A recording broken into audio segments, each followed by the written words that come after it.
Di Indonesia, kisah pemimpin yang memberi jabatan pada anak-anaknya yang bermasalah sudah tercatat sejak zaman kolonial. Salah satu pejabat yang melakukannya adalah Richelieu van Gons. Tak hanya dikenal sebagai Gubernur Jenderal VOC, ia juga diakui sebagai diplomat mumpuni yang pernah membantu mengatasi kemelut politik di Kerajaan Mataram. Namun, perjalanan karir Van Gons sebagai pegawai VOC tak dapat dikatakan mudah. Mulai tinggal di Batavia pada 1628 di bawah asuhan pamannya.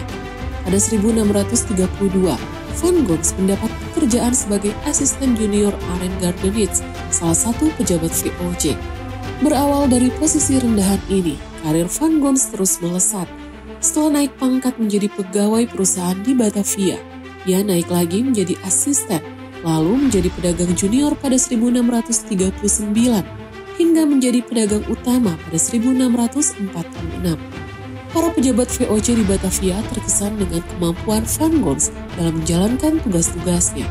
Karena itu, selain pernah dipercaya untuk mengatasi masalah di Mataram, ia juga pernah mendapat tugas untuk memerangi Portugis di sekitar Goa dan Ceylon. Keberhasilannya menyelesaikan tugas dan membangun koneksi dengan direktur-direktur VOC membuat karirnya terus merangkak naik.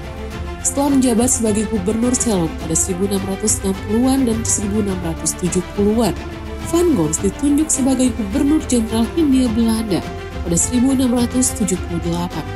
Tak berbeda dengan pejabat-pejabat VOC lainnya, Van Gons juga jadi patron bagi orang-orang terdekatnya, khususnya putra-putrinya.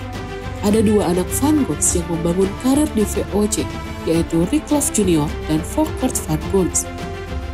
Richelieu Junior yang telah bekerja bersama ayahnya di Ceylon sejak pertengahan tahun 1660-an, dipromosikan menjadi Gubernur Ceylon menggantikan ayahnya yang kembali ke Hindia Belanda. Tak banyak kebijakan baru yang dijalankan Richelieu Junior.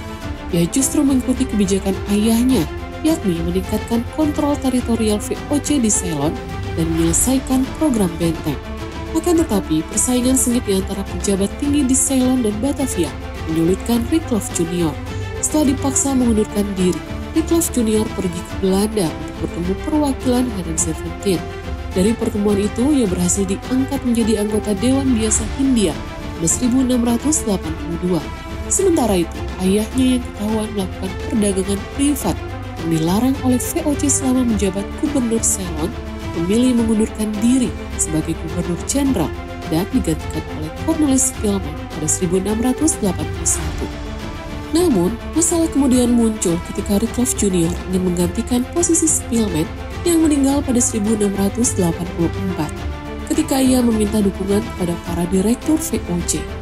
Mereka justru memarahi Richelieu Junior dan menyuruhnya kembali saja ke Belanda bila tidak puas dengan posisinya. Tak hanya Richelieu Junior, masalah juga dihadapi oleh Volkert Van Gons yang juga membangun karir di VOC.